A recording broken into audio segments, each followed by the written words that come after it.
Welcome back to Boss Up. I'm Nicole Jones, and we are here to teach you about how to start, grow, and sustain your business. I am back with episode 2 with Brandon Williams. Thank you for being here. Glad to be here. Thank you so much for enjoying the last episode, and I'm I really happy to be mean, continuing this.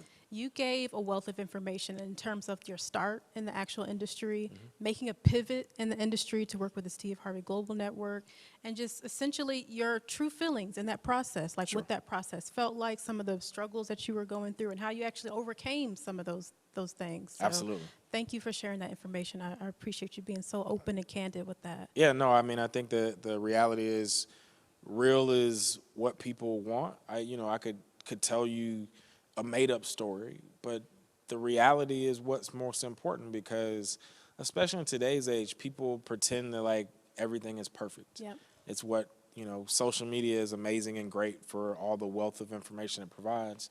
But one of the things that it does to hinder us is that people only put their highlights up. And folks don't understand, and especially our younger people, it's not a microwave, right? I mean, we got things like Instagram now. Yeah. We got Reels. Yeah. When you say highlights, we have highlights Everybody on there as well. like So. puts the right makeup on and turns in the mirror a certain It's way. all about the angles. But that's not life. Yeah. Life has, you're sitting down and your stomach showing a little bit and your hair sucking isn't in right right now. and your teeth didn't turn out right with the light. Yeah. That's life. And so if I don't tell that, then it's not genuine to folks that are listening and thinking that there's perfection. I mean, one of the things that I talked about in the last episode is, like, give yourself some grace and your business some grace, your personal life some grace, because it isn't perfect. And the folks that you think are perfect, they're not. I can promise you that from, living my life and seeing what I've seen. It ain't perfect. And they struggle just like you and I. And when they were starting their businesses, they struggled just like you and I. You just don't know about it. And so my whole point is to explain to people that, yes, there are struggles. It's tough. It's hard. And that's what you have to fight through to make sure that you understand. Just because it's hard doesn't mean it's not the right way to go. That it's challenging. Like, everybody's trying to be successful. Yeah. And, just understand that, like, it ain't always going to be easy. It ain't always going to be like this smooth sailing and there's no choppy water. Sometimes it is challenging and it is difficult. So I think that's a takeaway for anybody that's on the journey of whether you're an entrepreneur or whether you're an intrapreneur, as I would say. Where you're working inside of an organization and you're trying to build out your own business, it's challenging. You guys, do yourself a favor. He's giving you the cliff notes right now, what we just talked about in episode 1. Be sure to check out the first episode with Brandon. We talked more details about this, so I'm glad we were able to just get you guys up to speed on what we talked about in the last episode. Sure. For this one, let's kick it off, more business tips for the business owners out there. Sure. What are the top 3? I'm going to try to keep it at top 3 because I'm sure there's many others. Yeah. The top 3 business requirements that businesses need to put in place when it comes to legal documents. You let us know. I think the first one that everyone has is you've got to decide what your business is. There are so many people that have ideas that might be a hobby. They might do it at night after their 9 to 5, which is all fine and dandy, but you've got to turn that thing into a real business. And the first way to do that is you've got to think, am I really trying to set this up so that it's a business that exists? Or is this just like something that I do for the fun of it, right? Like, do I just make chicken out of my house and I sell it to the neighbors, right? Or do I want to have a chicken business, right? Like, that I make chicken sandwiches that rival Chick-fil-A. Or a franchise. Or a franchise, right? So the first thing you have to decide is kind of that. The second thing you've got to do with your business is you have to register a company or a corporation, right? And the reason you've got to register is because that's what's recognized at the state level, right? So you'll go to the Georgia Secretary of State, for instance, and you'll see a company that, whatever your company is, and you go on and you look and it's got a registration number, it's got an address associated with it, it has a registered agent, which means somebody can contact that person. that provides validity on so many different levels, right? So when you have letterhead or you have an envelope and it's like, my business is Brandon R. Williams, LLC, and I can operate that way. In addition to that, the second thing is I get to open a bank account. The way you open a bank account is very different. So to open a bank account in any place that you go for a business, one, it has to be registered at the Secretary of State level. Two, you have to get what's called an EIN. It's an employment identification number. And that is done through a federal scenario, which is the IRS. I think everybody here knows who the IRS is. And so what that is, it's almost it's basically your company's social security number, right? And so it's how you identify it. It's like when you go into the bank, they're going to say, okay, I need your registration papers, which is a certificate of organization, a certificate of incorporation, your bylaws, and then they're going to also ask you secondarily for your EIN. Well, again, validity. If you think you have a business, you got to have a bank account, right? Like, how are people going to pay you? How are people going to send you money? Okay, so people say, oh, I can get paid through PayPal. I can get paid through Cash App. Yeah. Well, they're getting ready to start regulating that too. So it's not going to be just as simple as like, oh, okay, well, I'll just do those, which when they start regulating them, they're going to tie them to something. Again, it's same how, you know, when you get your passport, it says you got to put your social security number in there. That's your business's social security number. It's your EIN. That is how you operate. That is how you do anything. That is how you pay taxes. So again, you can't start a business if you don't plan to pay taxes. So that's the second thing. The third thing that I would say is, you know, and this one is a little bit of a nod to a professional. Hire professionals. Some people say, well, I don't have the money. There's some level of a lawyer that you know, an accountant that you know, and just talk to them about what you're trying to do. Again, I'm all about validity, right? Like, if you're serious about this thing, if you've taken the time to register and or seek out an EIN and or you should be talking to somebody that looks like me or sounds like me. You might not be able to afford just me, but there's all ranges of lawyers. There's all ranges of accountants. But again, the purpose of this is you want to do things right from the day one. Those are three things, and those are like basic things that, and when I say basic, not because they're like so simple and like everyone knows them, I say it because if you legitimately are trying to start a business, you need all three, right? Like, yeah, you can go and like, all right, well, I got, you know, I'm selling records out of my back of my trunk. I'm not saying it's not a business. Master P started a empire off of that. So you start where you start, but then you will get to a point. I got to have a company, right? Like, once you've sold all the, like, you know, cakes to the neighbors and you're trying to expand it, okay, well, how are you going to start something? If you try to go get a lease, you know what they're going to ask you for? Where's your certificate of organization? Where's your EIN? Who's signing the lease? Who's the guarantor? If you don't have those things, you can't go get no space, right? So when I say those are kind of the foundational points, you got to get there. But those are the things that when the world wants to know, are you a legitimate business, those are the important things that I think you have to start with. I think that's super helpful. I think a lot of people, you know, depending on where you are in your business, I think those are definitely the foundational pieces that you have to be able to start. You need those as validity to your business. Yes. You can't go any further if you're trying to be a serious business. Otherwise, you got a hobby. You got a hobby. Yeah. You can't put on your taxes. All that money was just out the window. Yep. You can't get Absolutely. that back. Yeah. So appreciate you for sharing that, because that's going to be super helpful for someone. And For sure. we rattle off a lot of acronyms, you know, a lot of different documents that needed to get done. But these are fairly simple documents that you can get literally online. Yeah. You don't have to go into the offices. You can actually do them online depending on what state you're in. And listen, I would say to everyone, again, not a knock against professionals, but the way that this has been democratized with like a LegalZoom, or LegalZoom essentially is like a law firm for, especially for things like this. I mean, you can get on LegalZoom right now, start a company, and they have people that will help you. Now, they're not going to provide you legal advice, but if you did a little bit of research and said, hey, I want to start a company in Virginia, they would help you start the company. You provide the name.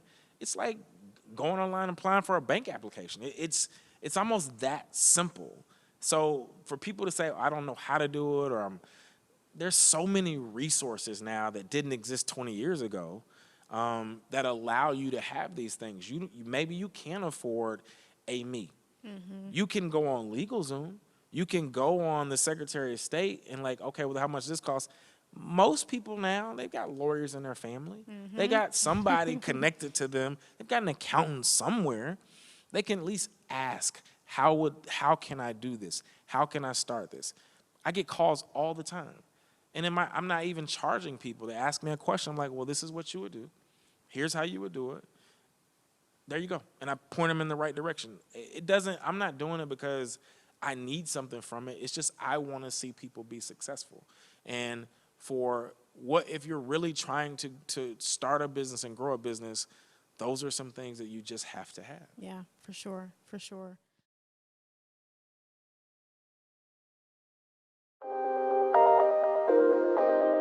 Every discipline starts with creating a habit. Find a plan that works for you. I know you can put a reminder in your phone, call so-and-so in 30 days. You can't use the excuse that, I'm an introvert or I'm an extrovert, stuff people like to say. Nah, if you're not outgoing, right, you better get going, because that's the only way networking works.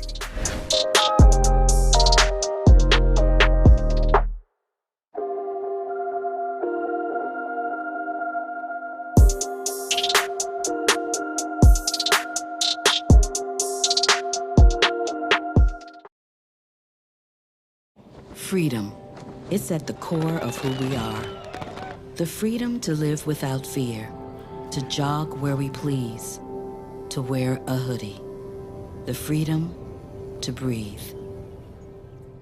Before we celebrate the freedom most Americans have, we must fight for the freedom all Americans deserve. Because all lives can't matter until Black lives matter.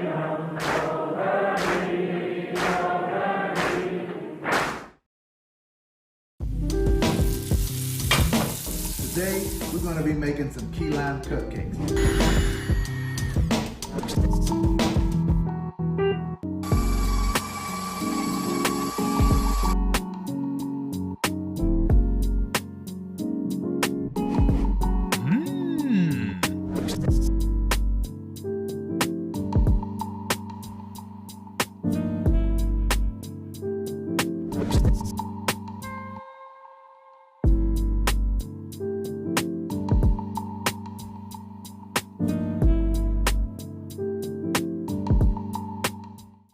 So we've gotten to the place where we started the foundational pieces. They're in place. We're solidified. Yeah. We're good now. Yeah. Now let's talk about the funding piece. Yep. You have worked with a lot of different companies. You've secured a lot of mergers and acquisitions. In the last episode, we talked about, I think it's over 100 billion plus that you've worked on within any given company. Yep. How then do entrepreneurs be able to secure that level of funding, grants, what have you, or work with someone like you to help secure something like that? Yeah, so I think that there's, what a lot of people start with, and you'll hear people say this or they'll throw it out, is kind of like friends and family, right? Yeah. And in a lot of worlds, the businesses, the first funders are people you know, right? You tell someone, hey, mom, dad, uncle, aunt, cousin, brother, I got this great idea, and I need $5,000 to start it, right? Whatever. And the first set of money will come from that. And it might be $5,000 just to get it kicked off and get the thing started. It's because what most people, when they say funders, the first question a lot of times, financiers or people that like invest, like, how much money do you have in it? Like, and the reason for that is, how committed to this idea are you, right? I know you're working at it, but do you have any money in it? Do you have, yes, you got some equity in terms of sweat equity. Hey, man, I poured all of my savings in this, $27,000. Yep. Okay, then that tells me you're super serious about it, right?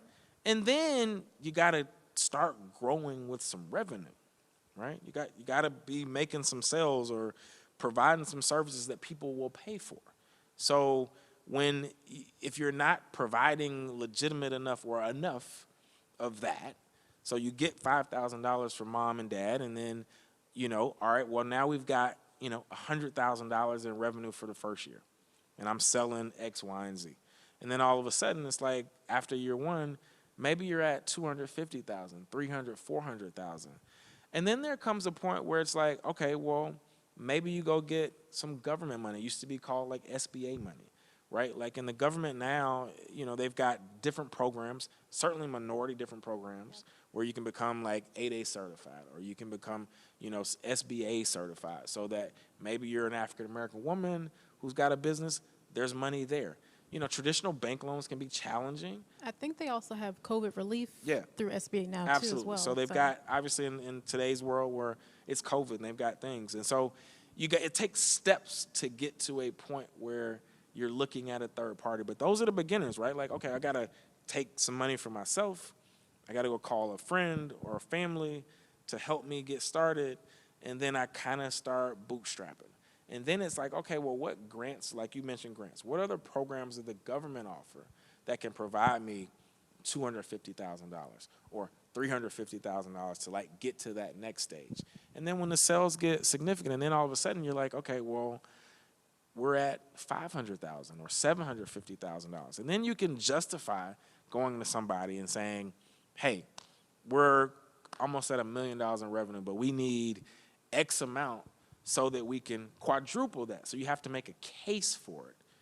What would the money do? Like, okay, well, if I gave you $500,000, one, what would you do? What would you use those funds for? Mm-hmm. Two, what is that going to do, and how am I going to get my money back? Is it equity, which means it's not a loan, which means I'm buying part of your company? Is it a loan, right? And then what are the repayment terms, right? So some people may say, well, all right, I'll give you $500,000, but I want 75% of your company. This is what happens on Shark Tank. So you'll see the back and forth, and there's one person that says, hey, I'm willing for that idea, I'm willing to give you $250,000, but I want 30% of your company. Are you willing to do that? Are you okay with that? And you'll hear them on the show, well, what are your sales? Oh, we have, $500,000 in revenue from 2020. And they're asking those things because that's what's important. They're asking it because how do you justify me giving you my money, right? Like, am I getting it back in 6 months plus 10%? Am I getting 30% of your company, so I'm taking a gamble that your idea is going to work? And then what is that 30%? So if I, for example, I just read about Sarah Blakely selling Spanx or selling a majority interest in Spanx. And I think she said she started like $10,000, maybe less. And she bootstrapped. She probably got that first, capital from either herself. She went to some friends and borrowed it, or said, hey, I'll give you 5% of my company if you give me $10,000. And she just had an idea. And out of her garage. Out of her garage. And she just worked and worked and worked and worked. And that's what it is. That's the process. And I'm sure at some point along the way, it went from, I got some friends and family, to she took on an investor. And that investor might have given her a couple $1 million. And then she got more money because the company was growing. And then she demonstrated, hey, if I get $5 million from you, I can increase my revenues by, 2.5, right? And that's a cool bet, all right? You were just in Saks, and now not only going to be in Saks, you can go to, Macy's. You can take your product to China. Like, that's what people want to know. And like, what am I making a bet on? If you're just like, oh, look, I just need some money to put in my pocket, well, they're likely going to say, no, I want to know what you're doing with it. I want to know how you're going to use it. And what is this money going to do to help you grow? And how is your business going to scale? It can't just be one-sided vision where it's all within your friends and family network. Correct. It has to be able to scale as well. Absolutely. There's something that I read that you also not only do and help with negotiations with deals domestically, but internationally. Yeah. So that kind of speaks to what you were just alluding to with, making deals in China and so forth. What you just shared, does that change if you also want to get funding internationally? So I don't think so. I mean, I think business is business, right? Like, the regulations and the norms may change, but people who fund in Africa or the Middle East are no different than people that fund in America. Like they want to see the same, they ask the same types of questions. They want to know, like, well, what are you doing to demonstrate or present or show or whatever? What are your revenues? What are you selling? What are you going to be doing in the next 6 months or the next year? I need to see what those numbers look like. I need to know what it is you're generating, what it is that if I give you this money, one, how are you going to pay me back? What are you going to do to return my investment, plus something else? Business is business. Whether you're doing it here, the types of business may change. What's important to the financier may change. But the reason people from the Middle East put money here, because they want to make money too, right? So they're no different. It's just, again, the culture stuff is different, Right. but not the business principles. They are world renowned and defined. It doesn't matter whether you're in the city of Cincinnati or whether you're in Abidjan in, somewhere foreign. Right. That was a wealth of knowledge. I hope everybody who's at home was able to take some notes on this particular information, gather as much details as you can in terms of funding and what you should be looking for in terms of grants, how to work with domestic companies, even international companies. It sounds like that doesn't even really change. Business is business, as we just heard. So be sure, if you want to rewind and get some more of that information, to figure out what do you actually need to implement in your business when it comes to funding. I know that's an all-time topic. It's a topic that never ends. Never How ending. can I fund my business? Well, you have to have money to make money. Yes. So I mean, doesn't matter race, gender, creed, nationality, religion. You got to have money to make money. And if you don't have anything that you're making money, you got to find a way to go get some money so that you can then build whatever you're trying to build. Yeah. So it is an age-old question. It will continue to be one. And, that's the reality of business. You have to have money to make money. I love that.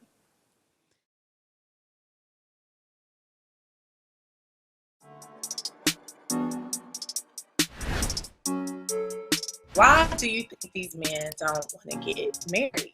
It really depends on an individual's why we're getting married. A lot of the things that make a man good are kind of intangible. And his credit score shouldn't be the metric for what makes him good. This is the story of a boy who is very sensitive to lights and sounds. So he built secret hiding places where nothing could get in. The boy didn't like looking people in the eye. It made him feel uncomfortable. One day, he found out he had something called autism. His family got him help. And slowly, he learned how to live with it better. Early intervention can make a lifetime of difference. Learn the signs at autismspeaks.org. Well, look, you might not be popular, but my favorite character is Celestial because one of the quotes that I wrote down in the book that kind of stood out to me was, "Love is the enemy of sound judgment." She seemed like a very needy woman. And I can't even respect Andre because how do you prey on your friend's wife while he's incarcerated? Like, I just can't get with that. And maybe I got too invested in the book,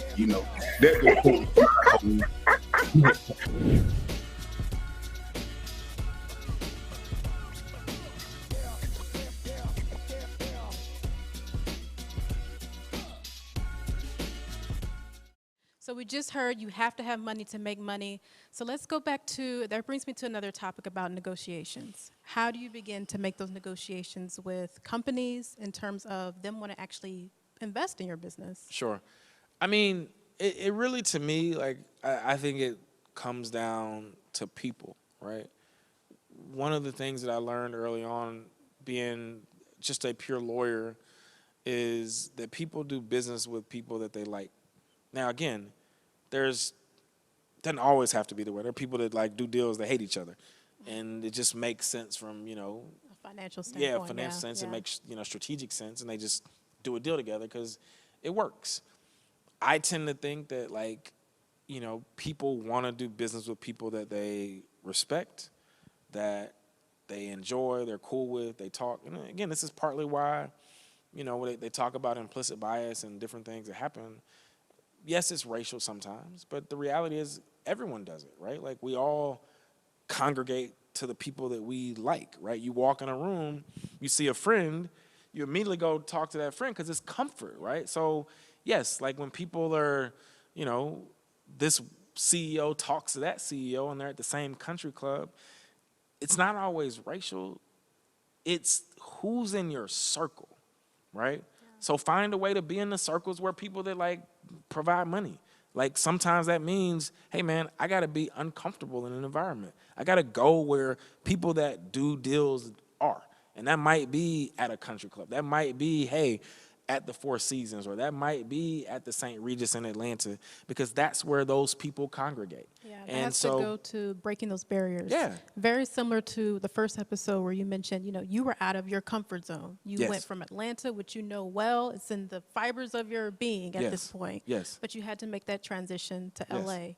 So being in those same type of rooms, being uncomfortable in spaces that Absolutely. you're not familiar with. And that's where I think the negotiations start. That's where you have to talk to these people for them to know who you are and what you do, right? So your business is like this kind of hidden gem, and you're generating $500,000 a year, and you've got a widget that you're selling, and you want to take that business to $5 million a year. They have to know about what it is. How are they going to know if you're not in the environments that they're in? And so find ways. It doesn't have to be you. Find a way that your lawyer is in those rooms. Find a way that your accountant is in those rooms. When I talked about that third level of like what's important foundationally, you might not be comfortable, and you might say, I don't want to do it. I'm not comfortable going to wherever. Find someone who is. Find someone that's affiliated and connected to you that can be in those rooms and speak on your behalf and can say, hey, I represent X, Y, and Z. It's a great company. It's got a brilliant idea. It's got a wonderful CEO. And what they need is X, Y, and Z to get to the next level. I'd love an introduction. When can I meet them? And then that's how it happens. It's like you got to get yourself in the room and in the environments and be open to being given that opportunity to pitch or to say, hey, I've got a great business and I need some money. How do I get to that next step? You're going to be in some rooms that maybe you're not always in. Maybe you haven't always been in. Find a way to get to those rooms and then start talking about yourself, talking about your company. Because what I've always said to people is what's important to people that are like supporting or going to support your business, they fall in love with like people. It's not the business. And when I used to like represent companies, it wasn't the idea or the company that interested me. It was the CEO. Because what I took a bet on is that whether this company works or not, that person is going to be successful. So that's what attracts people.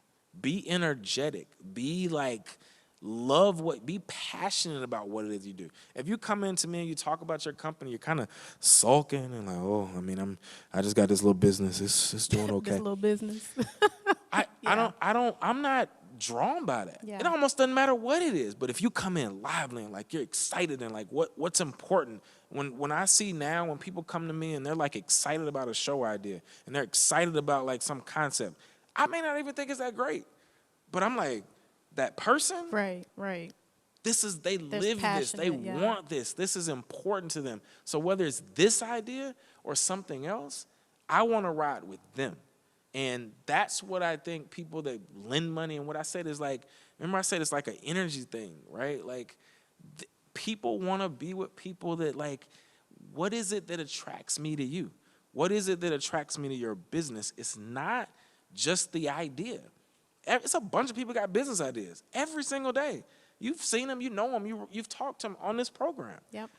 But what is it that makes you unique and your business unique because of you, and it makes me want to support it, that makes me want to give? That to me, that's the start and the heart of negotiating. It's like, I got to fall in love with the person that is leading it, and we'll figure out the rest of it. And we really will.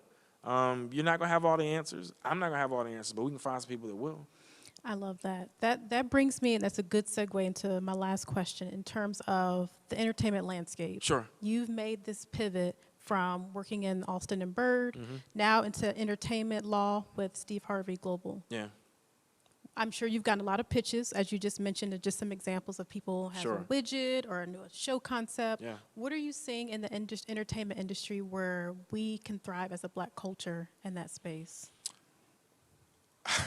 I mean, and again, I don't think it's past, but certainly with like everything that happened in the pandemic and George Floyd and a variety of different things that happened kind of across the landscape of, you know, the world and certainly here, there's certainly been a moment of we have the ability to secure and to develop content.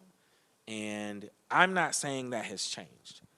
I think that what we have to do in the entertainment sector and what we really got to be cognizant of is bring great projects, right? Like at the end of the day, like I want to see me and I want to see us, right?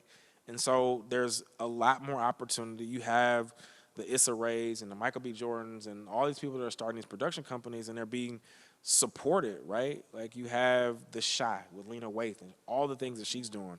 So we're getting opportunities that maybe in the past we haven't had. And so, but at the end of the day, there's still great projects. Insecure is a great show. Doesn't matter if it was white people. It's just a great show. Like, yes, it's comfortable for us because it's rap and it's LA and but it's just a great show. It's like friendship, it's pain, it's like fighting, it's this. Michael B. Jordan does good movies. Like Mercy was a good movie, right? So it isn't just it being Black. It's, is it good, right? Like at the end of the day, that is what I think we have to focus on. You're not just getting your project done because it's a Black project. Is it good, right? Tell me a unique story. Tell me a dope story. I don't want to hear about, I mean, look, I love what 50 Cent's doing. I think it's amazing. But there's more to us than like drug dealers and like there's more. Bring more. Like I'm fascinated by what he's done because it's huge in terms of the viewership, but we got more stories to tell. Let's tell some great stories. So what I would tell folks that look like us and like want to get into the business is like, go get great stuff. Tell me a great story that I haven't heard before. Give me something interesting. Doesn't have to be like so unique that we've never heard it because there's very few things that are just like, I've never heard of this. But at the end of the day, bring me something good. That's what's gonna like get us to whatever level that we want in terms of the entertainment sector. I mean, we've got more exposure now than we've ever had as a Black people. Because of, again, the doors that have been opened by people, you know, and that's in every sector. That's not just the entertainment sector. It's law, it's medicine. It's just like we started from behind, and now we're starting to catch up. And people start to see. They see a Black Panther, and they realize, like, the impact and effect. But you know what? Like, the Black Panther was just a great movie. Yes, it was a Black movie, and we resonated, but white people resonated with it too. It's a great story. And so what my, you know, kind of final takeaway on that point is, it's just like, make great stuff. Bring unique and interesting concepts. And I think doesn't matter the audience, right? Like that's what's going to sell. That's what's going to be viewed not just by us, but by other people. I can tell you if Insecure was only viewed by Black people, it wouldn't be on, right? There are other people like it too, right? Like there are other people that watch it as well. And so while you know, we get the opportunity to expand and show people other things about the culture, I think just keep making good stuff. That's what I tell people is bring excellence to whatever sector that you're in, and you will survive and thrive. So that's what I would say in terms of what do I see in the entertainment sector, how will it grow, is doing great stuff and making great projects and bringing great concepts, and we will see more of us on those screens. Yes, I love that. That's beautiful and refreshing at the same time. There's more room for opportunity in the entertainment space. As you just heard, there's a wealth of opportunity. You can actually continue to build creative content, real content that actually speaks to each one of us. So I'm excited to hear that. I'm sure those who are watching, who's in that entertainment space, that you're excited too, because you're like, yes, my idea, I can go on it, I can pounce on it, and I can actually live it and breathe it, and it can actually feed an audience. Absolutely. No, for sure. Brandon, thank you. No, thank you. I appreciate you being here. Absolutely. This is a wealth of information, so we appreciate your time and just giving all this information, candid information to our audience. It's my pleasure, and again, I always like being on panels like this, Nicole, and mostly because there are people that probably haven't heard from folks that look like you and I, or that come from the backgrounds that we come from. And I think, you know, for me, what I would say to folks that are listening, they're like, I don't know how to get, I'm not special, right? Like I literally grew up in this environment, and if you had told me when I was 5 years old that I'd be where I am, I would say, I don't know how. I don't know where. And it doesn't mean an age thing. It doesn't mean that you can't start now where you are to get to a certain thing or get to where a level that you feel like you should be at, whether that's entertainment or, you know, law or medicine. Like, age is just so, like, restrictive, but it doesn't have to be, right? Class doesn't have to be restrictive. All of it is on the table. If you dream it and can think it, it's in your heart, it's possible. And that's what people have to understand is, like, there are no special people. Yeah, there's some people that are talented. There's some people, you're not going to be 6'9" and 270 like LeBron James. That's just physical. That's just God-given. But you got other stuff that's your God-given ability. And if you seize upon that and understand that, like, the opportunities are there, we can make the best of them no matter what it is. And we can go from, you know, Chapel Hill Elementary School to opening businesses in the Middle East within a generation. It's all possible. Yes, I received that one. Yeah, there you go. Yeah. Well, thank you guys for tuning in to Boss Up today with Brandon Williams. We super appreciate your time here. Make sure you catch on episode 1 if you're just catching in on this episode and you kind of cheated and heard this episode because we're talking about funding, everything everybody wants to hear. Make sure you listen to episode 1 as well. Thank you guys for listening, tuning in. Make sure you share this with your friends and family, and we'll see you again. Thank you.